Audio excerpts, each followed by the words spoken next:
Hello, everybody. It's Ken Faulkner, and I am here to start talking about how poorly I am doing at not buying knives right now. I guess this is kind of like the beginning of my walk of shame, or maybe it's just realizing that there's a certain reality that I'm dealing with here, and just gotta manage it as best I can. This is a shirt I talked about on I think it was the last of the Faulkner 5. Well, one of the times I was talking about how I was trying not to buy knives.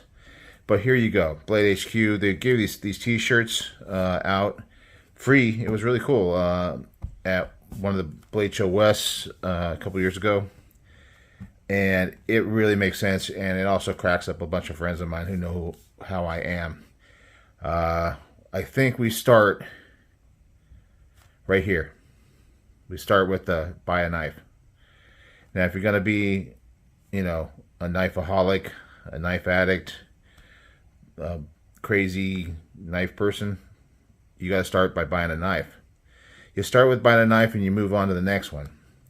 I call this the circle and knife, but it doesn't actually say that here. That was just something I came up with, but it kind of fits. Buy a knife, enjoy your new knife. Next time, or the next thing comes around in the circle, see a cool new knife. Now, if you're like me and you're watching a lot of content on YouTube and a lot of it's knife related, there's no way you're going to avoid seeing some cool knives. So then it goes to the next step. Just one more. And each time you buy a knife, it's just one more. That's all it is. You're just buying one. And, well, unless you're a Blade Show, and then it's probably going to be like, 6 to 10 to a dozen more. But anyhow, Blade HQ put this out. Pretty appropriate for me. I'm sure that there's some of you out there that feel the same way. It cracks me up. So yes, I have been trying to not to buy knives, and there's been several different little stories. Me, and I got stories about everything. This one was particularly bad. It's particularly bad not because it's a real expensive knife, but because it was an impulse buy. I was watching a YouTube channel. I think it was Stella. I got one of her stickers right here somewhere. Stella's Knife Obsession. Up here somewhere. Here we go. Stella's Knife Obsession. And she's got an obsession too. We're both in that same boat. Anyway, I was watching her video. She's big on anodizing, and she loves Tucson knives. So she showed this Tucson knife, and I'm going, oh my gosh. Okay, so part of the reason why I went ahead and got this is because I hadn't seen it before. It's a Tucson knife, and it's a knife shape that I'm a little bit crazy about. A lot of people feel like this knife shape, is not exactly the most practical, let's say. But if you're going to impulse buy, where's practicality having anything to do with that? Nothing really. It's not about practical. It's about how it makes you feel emotionally. I don't know. I'm going to get too deep into this. Anyway, like I said before, if you've watched the channel, that I've been collecting since I was young. But when I started out, when I was younger, it was more about the fantasy stuff, the stuff that you see in movies and things like that. I mean, a lot of us growing up as kids, seeing movies and action heroes and all that kind of stuff, we get excited about the stuff that we see there, and we just kind of want to live it out a little bit. So I have like a bunch of old knives that are daggers. This one I got a long time ago. This is maybe my earliest one, and I know I got this one. There's a place called Knott's Berry Farm, which is an amusement park, and it's got this whole west section. And back in those days, they had a knife and gun store. I don't believe they sold any guns, but they did sell some knives there. They may have had some replicas and things like that. of guns, and I think it's still there today. But I don't think you can actually buy anything and take it out of the store at the park. You have to buy it and have it shipped to you because of the way things are nowadays. So anyway, I bought that one at that store. That was one of the things that I really liked. You know, all the other kids are wanting to go on the roller coasters. I wanted to go and see the knife store. So that was kind of where I was as a kid. And it just continued on. I got other knives. This was kind of like that military looking kind of thing with those serrations on there, some kind of survival. I know I've shown these before, so I'm not going to go into a lot of detail on each one. And even more recently, this is one that I picked up. And to be honest with you, there is a two-handed broadsword that I want that's made by this company, and I just haven't picked it up yet, but I know one day I'm gonna just pull the trigger on it. But this is a crazy knife, and I just, I always loved history and like knights and samurais and ninjas and commandos and all that kind of stuff. So I don't know, daggers has just got a thing for me, but it's not necessarily as popular in a folding knife. But I do have a few of those. I got the off-grid XL Stinger. Now most of these you're not going to get that edge on the other side, so that's an example one, but it still has that shape. This is a Kershaw Decimus, and boy, that needs to get cleaned up. So it's got the dagger, but again, it's not sharp over here. And then, the main reason is that when you're opening and closing the knife, you're going to be putting pressure on that opposite side. This is Beyond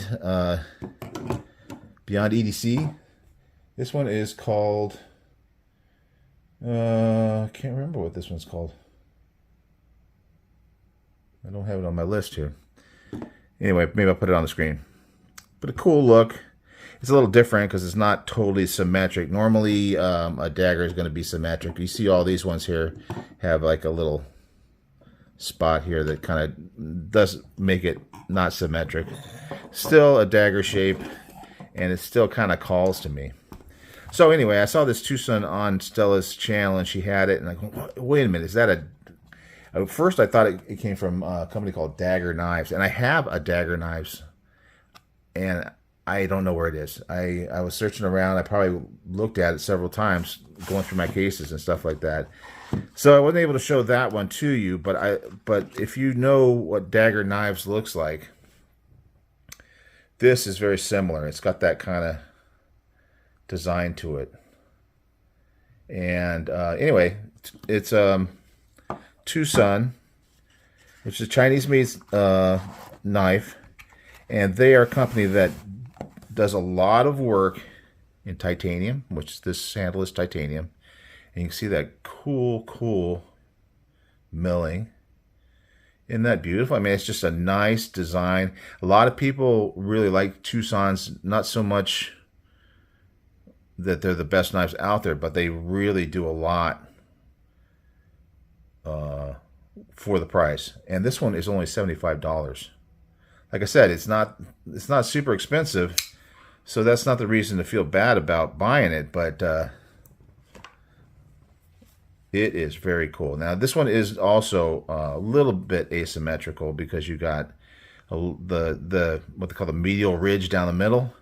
It's not really quite down the middle. You got the sharpened side has a longer or taller bevel, which is actually probably good because that gives you a little bit more thin on that edge than it would be. I know I've seen this. I'm not that familiar. This Max Takachuk. I've seen that symbol before, so I know that I probably have a couple of his knives with that symbol on it, but I don't know that much about him or her or whoever it is. I guess it's him. D2 blade. I always say I like D2. It's a good hard steel. Holds an edge really well. As long as you can keep it from rusting, and the weather here doesn't seem to be a problem, Southern California. But man, I really loved the look of it when it was on that channel, and I was trying to get her to tell me what the number was. If there's some confusion in the chat, and she goes, "Oh yeah, it's a Tucson. It's a Tucson. This is Tucson TS248 for anybody who's like me and can't keep themselves away from dagger knives, dagger-shaped knives. This has got great action. $75 knife. Even though it's D2 steel, it's just, you got your titanium. It's really nice. Oh, and I love this backspacer. That is a really cool little feature. It's got this nice jimping, great place for your thumb to rest. You got some jimping on the actual scales here, and then it ramps up here. Just great. I mean, obviously daggers are meant for the stabbing more so. It does have a good sharp edge on it. My girlfriend loves that paper test.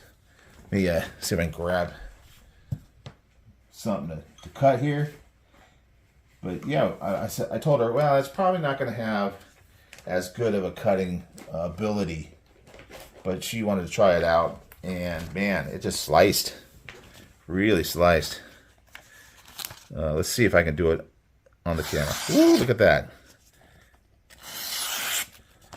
Can you believe that? I mean, it's not super thin when it gets up here.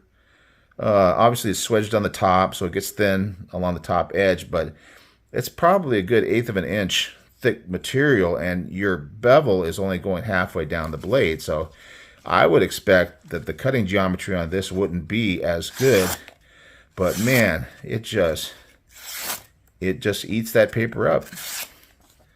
I am really impressed with that edge. So, for $75, guys, it's not American made, but I mean, when was the last time you bought an American made knife for $75? Other than maybe a slip joint or something like that. But with these materials, modern folder, frame lock, it's got the insert in there, so you're not going to get that any kind of real stick on your locking. The lockup maybe not so hot. I don't know if I can even spine whack this thing. It seems like it's holding up. Frame lock, when you're holding it in your hand, you're actually going to hold it a little bit tighter. It's going to keep it locked up a little bit better. Pocket clip is pretty good. It's kind of thin this way, but I haven't had a problem with it. I haven't carried it a lot. And this is more, did carry it some, so enough to know that I would have, noticed if it was really hanging up. But the ramp is a nice long ramp there, so that helps. I mean, when you have that long kind of acute bevel there, it helps it to pull it up and then back down again. On the back side, it's not so shallow of a bevel, but it pulls out of the pocket fine. Usually going in is harder for me than for a pocket clip than to pulling it out of the pocket. So anyway, thought I'd share. I don't know. I gotta definitely slow down. We got like 2 months until Blade Show. I really gotta slow down. No more impulse buys. 100%. No more impulse buys. We'll see if I can hold up. I don't know. It's like you don't want to make any promises you can't keep. Hopefully, I won't be impulse buying anymore. Of course, you could tell by the way I say that I'm not completely saying I won't buy any more. And I have bought more. I already have a bunch on the table here. I had to throw this. I got to ramp up my video making because I'm getting more lives in than I'm putting out videos, especially with the Faulkner 5 going on. I got those quiet carries, so that's going to be a few videos. I should try to get one of those out sometime in the middle of the week for the second one of those 3. I'll wrap it up by, get another video out by next weekend, and then we'll do a follow-up of all of them. But I got some more. I got some really amazing knives. So one of them was something that wasn't an impulse buy because I've been wanting it for a long, long time. That was more one of those things where I was having a bad day and I just wanted to do something to make myself happy. So not as inexpensive as this one. You'll see what I mean. Then there's a couple of them where I know people in the community that are also YouTubers making knife content, and they were selling knives. And I got the excuse. I wanted to help out. So I got a few of those too. So we'll get on with it. We'll get some more videos out. Hopefully I can, get more content throughout the week. Because when Blade Show hits, I'm going to be probably coming home with a few. I also got my birthday coming up. I'm a Taurus. I'm in April is my birthday, and my girlfriend has already let me know she's going to get me something extra special in the knife department. So that's going to be very, very cool. It's been ordered. It's on the way. Can't wait for that. That's going to be amazing. So that should be enough to hold me over. Reasonably so. It should be enough. We'll see how it goes. All right, guys. Walk of Shame, step 1 here. The Tucson, the TS248, D2 steel, dagger shape, titanium handle with some amazing milling with great texture. And I will see you on the next one.